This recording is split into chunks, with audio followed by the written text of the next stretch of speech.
Blood will have blood. A story of conspiracy on the plain of Fiora by Sean Main. Some of the grubs were no bigger than a coin. Pale and fleshy, they squirmed their way along the cracks in the floor. Beetles with wiry, clicking legs scurried over them, hissing at each other as they passed. Centipedes, long as a human's arm, curled in the dry rib cages of long-dead prisoners. For being in isolation, Selvala certainly didn't feel alone. Little Fawn. The voice was a gnarled whisper seeping in through the cell door. She hadn't seen the dungeon keeper, but she'd heard that voice, pooling its sound deep in her ears. For the first 2 days, there had been a parade of goblins knocking at her door, screaming in their tinny voices. She'd dealt with each of them in turn. Wee Fawn. Selvala stood in place and focused on the swarming insects. When she didn't watch them, vertigo overtook her. The individual insects would disappear, and instead the floor and walls seemed to writhe and breathe like she was in the stomach of some great animal. Happy Fawn. And when she didn't watch them, tiny things would start to crawl up the leather of her boots. She wondered if they were drawn by the scent of dried blood. 3 days later, it was all she could smell. Sweet Fawn. That blood had drawn a crowd 3 days before as well. But then it was wet and red and ran down her knife like water. She didn't want to think about that. She didn't want to listen to the dungeon keeper's voice. She focused on the swarm. Her mouth was parched. Killer Fawn.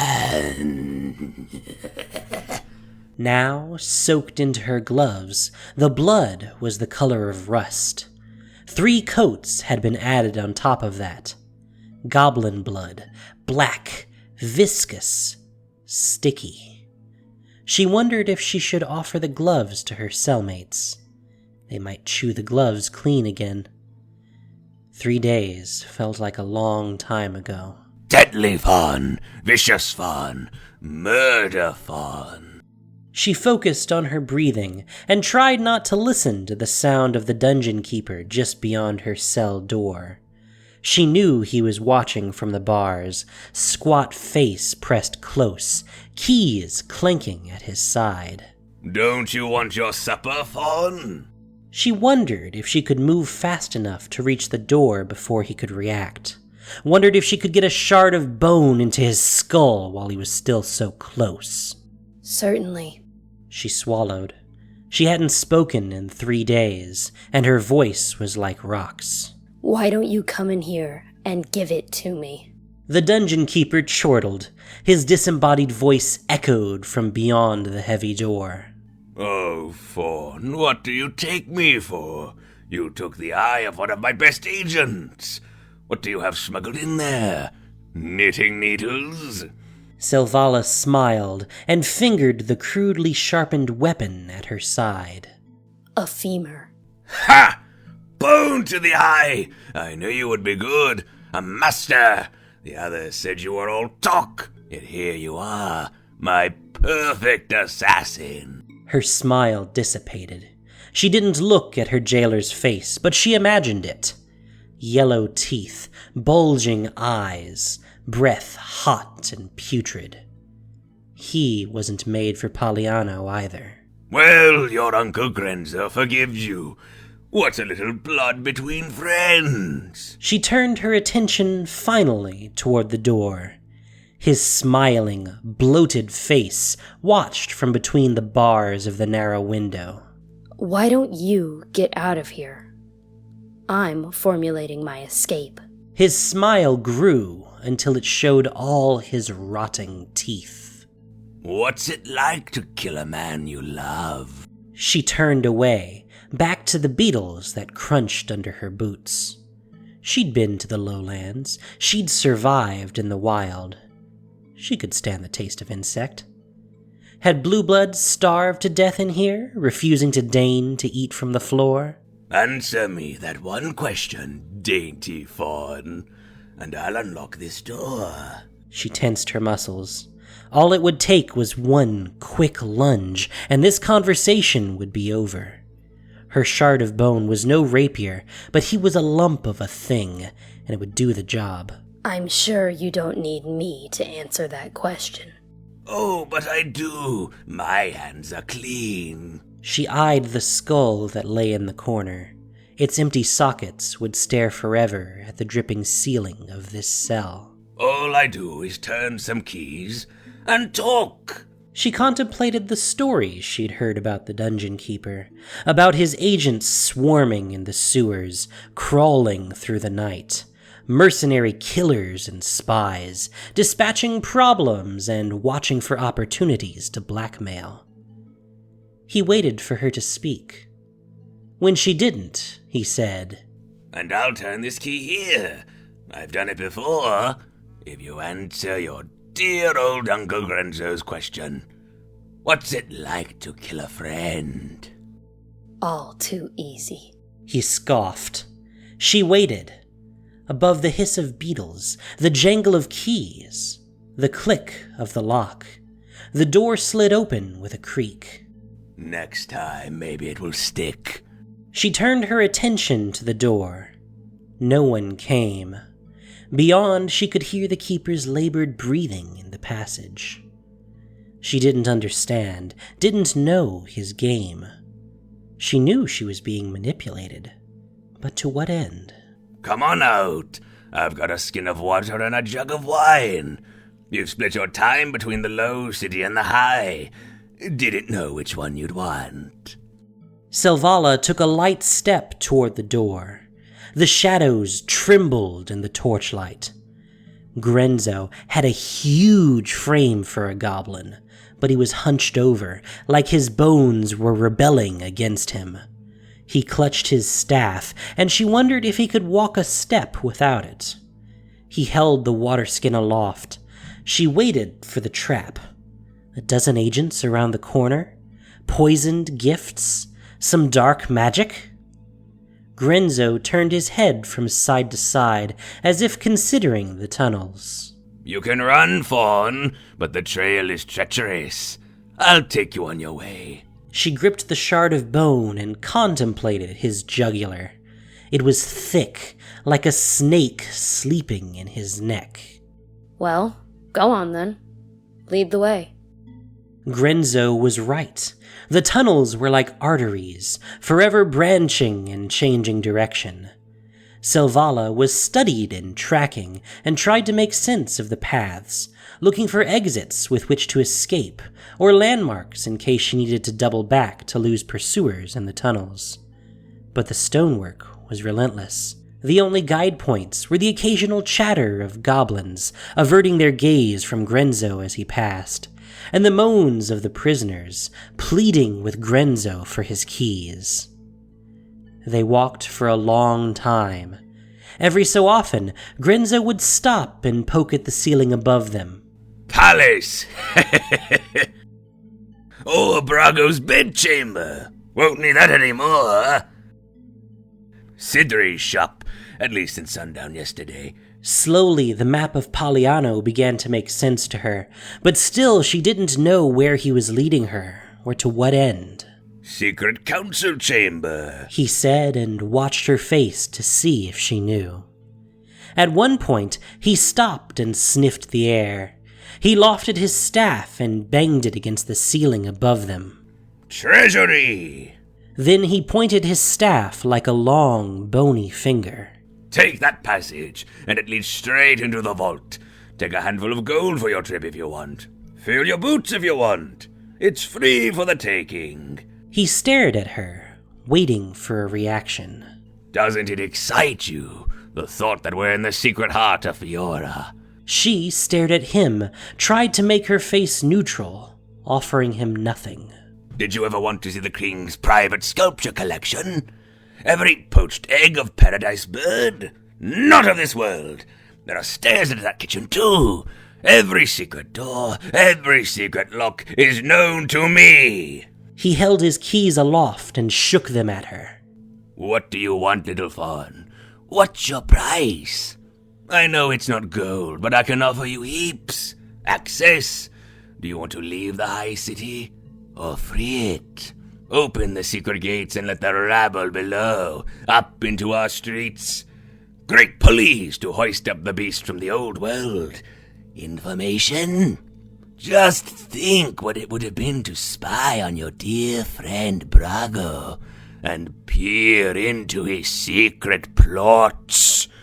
Then maybe you wouldn't have been so quick to stab. Or you would have been quicker, gotten the job done while you still had the chance. He stepped closer and hoisted himself level with her face. She gritted her teeth. Another chance to kill a friend? Is that what you want? More murder? I can provide that as well. We can make these sewers run red from the carnage of it all. He smiled, and his eyes watched her closely. What about the opportunity to kill an enemy for a change? What am I being asked to do? He laughed triumphantly. It was loud and unfettered. She didn't know how deep the tunnels ran, but it must be deep enough to mask the cackling of a madman. He scurried down a passage, then stopped, motioning for her to follow. He put an ear to the wall, and she followed suit. There was sound there, although she couldn't place it. Low and resonant, like a great elephant dragging a chain. But there were other sounds, too. Soft, rhythmic clicks and whirs. They reminded her of bird calls, but there was something off about them. Something impossibly regular. Grenzo sorted through key after key, looking for one in particular. With a grin, he found it and tucked it into a secret lock in the stones. The wall swung open. Grenzo, dancing with excitement, waved her up the stairs. The nightingale was wound from wire, its beak 2 brass clasps that opened as it sung out 7 perfect notes. It then waved its false wings and spun once in a circle to sing again. Those same 7 notes carried through the library, rising high up toward the vaulted ceiling. All around Selvala, ornate automata clanked and whirred. Metal, spidery limbs sorted books into the shelves. Glass eyes on long, wrought necks followed them, twisting back and forth as if checking for errors. In the corner, a shell of iron shaped like a human ran thin paintbrushes over a canvas in even circles, a landscape taking slow shape in their wake. Muzio's library? There's a terrible order to it all, isn't there? His breath was labored, as if the air were thinner. The grand tyrant architect, Muzio, student of Doretti, who looked down at his legs one morning and said, I can do better. He promised us a new world, one that was perfectly crafted, one that was programmed and understood, one that he would build to replace us all. Against the far wall, towering nearly 2 stories in height, was a beast of a machine. Pulleys stretched across its wooden limbs like sinew. A maw of terrible gears seemed to smile at them. The beast was still as a statue, but between its legs, Selvala could see a great red door. So what do you want, little fawn? Your world is doused in mud and blood and bile. These shining animals would be a new menagerie for a new world. What am I being asked to do? It's a new world, fawn. You've set it in motion. We have a king with no blood. We have beasts with iron flesh. The future is deathless, inorganic, unless you act now. Grenzo held up his keyring and picked out a single key. It was decorated with interlocking spiral patterns, an artisan's object, like everything here. Grenzo smiled, and his eyes bulged, ready to escape his skull. With heavy, excited breath, he said, "Through the door, Muzio lies sleeping." Selvala pulled away from him. Is that what you're asking me? To eliminate your rival? What, as thanks for turning a little key? Not my rival. One who would see your bleeding world swept away and replaced. She stared at Grenzo, holding the gaze of those yellow eyes. He smiled wider, and she kicked at his staff, sending it sailing. Grenzo crumpled to the floor. She reached for the bone blade at her side with one hand, and knelt to grip the goblin's leathery throat with the other. I should cut you open right here.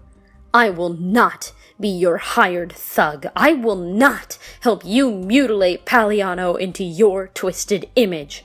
And then she saw the yellow glow. She turned her head to watch the great construct rise from its spiritless slumber. Its gears wound faster and faster. Its pulleys stretched themselves taut as it prepared to spring forward. Letting go of Grenzo, Selvala tumbled from the path of the machine. Grenzo moved too, scurrying away with a speed she had not expected from his haggard frame. The machine swiped with a great paw. She ducked low and books went flying overhead, tomes raining down on her. The mechanical librarian scurried to collect the debris. Selvala looked at the cracked femur in her hand. It wasn't much of a weapon. She knew where to strike on something human, knew how to hunt the great animals, but the femur wouldn't even dent the machine's casing. She hurried between the machine's legs and scanned for the dungeon keeper. He was back down the secret staircase, pulling closed the trap door concealed in the floorboards. "What world do you want, Selvala?" He yelled, and with a great laugh, slammed the door closed. She dove and tried to pry her fingers into the secret lock of the secret door that led back down into Grenzo's undercity. Behind her, Muzio's guardian was twisting its wooden limbs, readying itself to strike again. She sunk her weapon into the lock, crudely forcing harder and harder as the beast descended. Then, with a snap, the bone cracked in half and the lock gave way. Selvala felt like she was falling as she stumbled through the sewers. Behind her, she could hear the clomping of great machine legs. In her mind, she could feel the beast's cold breath on her neck, but she knew that was just her imagination. In her arms, she carried Muzio's tomes. They spilled from her arms as she ran, but that was the point. An army of artificial librarians chased after her, filling the dark tunnels with the clicking of their limbs. Somewhere, she could hear the squeal of goblins, their tunnels opened and filling with things not of their world. Soon they would clash, Grenzo's secret killers and Muzio's artificial animals. And she didn't know which side would win. She hoped both sides might find their secrets laid bare for all of Palliano to see, but she knew that too might not succeed.